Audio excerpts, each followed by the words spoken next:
Ted Allen at Food and Wine's Taste of Beverly Hills. I just have a few questions for you, Ted. Okay. Okay. Can you give us a little update on what's going on in the next season of Chopped? Yeah, well, right now we're broadcasting the Chopped Champions series. We're one episode in. Great. 5-part series, and what we do is we bring back 16 chefs who have already won on Chopped, and they compete for 4 shows, 4 episodes. No one wins a prize except they get to go to the finals, and then the 4 chefs who make it to the finals compete for $50,000. So it's the top chopped chop. Yeah, exactly. It's like the best one, and then what does the winner win? $50,000. Wow. Whereas great. in a regular episode they win $10,000. Right. Which isn't bad, but 50's better. That's great. And have you seen any surprises with this new kind of competition? Well, I don't know if it's a surprise, but what's really fun about it is that these people have already done this, you know.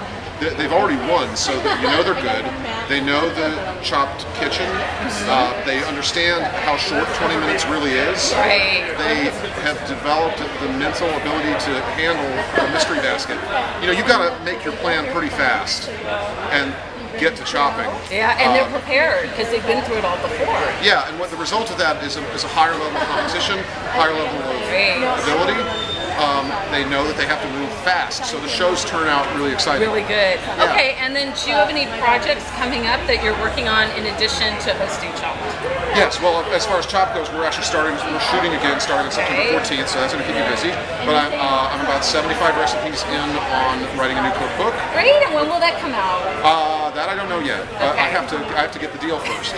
You'll get it. But we have a concept that I think is cool that I think we're going to like. Great. Can you share it? No. Okay. I don't want Rachel Ray stealing it. Okay, but we can see another book from you within the next year, maybe. Hopefully, it takes a while to get them published, but I have a huge leg up, and then I'm more than halfway done. And you're already published because you have a great book that you already came out in 2005, right? Yes, exactly. Right. So great. Yes. Okay, and then can you talk a little bit about the Food Network New York event that you're going to be very involved with coming up? Sure. Great. Yeah, the Food Network New York City Food and Wine Festival is in its 3rd year.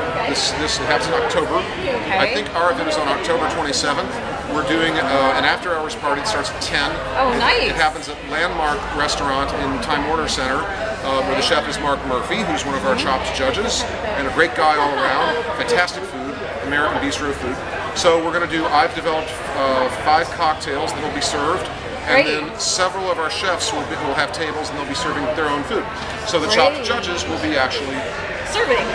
That's great. Which is what they usually do in their real life. They're chefs. And then do you have one tip that you might give any viewers, like home chefs, that would be really useful to them in your vast experience of cooking? One tip.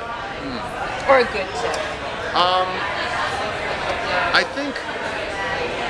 I think probably just be curious about food and taste as much as you possibly can. But one of the great things about a festival like this one is that you can taste all these great small production wines.